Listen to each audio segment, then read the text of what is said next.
খুব ভোরবেলা স্ত্রীকে জাগিয়ে জিজ্ঞেস করলাম, তুমি কি আমার সাথে যোগ ব্যায়াম করতে যাবে?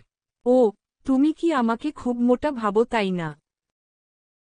ও, তাহলে আমার শরীর বুঝি খারাপ?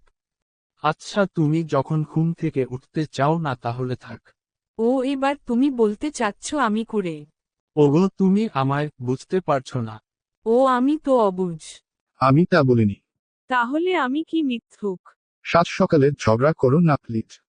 হ্যাঁ, আমি তো ঝগড়াওটে। সকাল থেকেই ঝগড়া করি।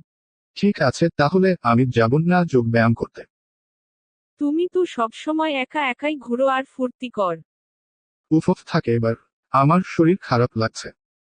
দেখেছো তুমি কি স্বার্থপর, নিজের কথা চিন্তা করো, আমার শরীর স্বাস্থ্যের কথা কখনো চিন্তা করো না। আমি 3 দিন ধরে ভাবলাম কোথায় কি ভুল বলেছি। 3 দিন ধরে দেখছি ঝিম মেরে বসে আছো, কাউকে নিয়ে চিন্তা করোর কার রং ধরেছে মনে?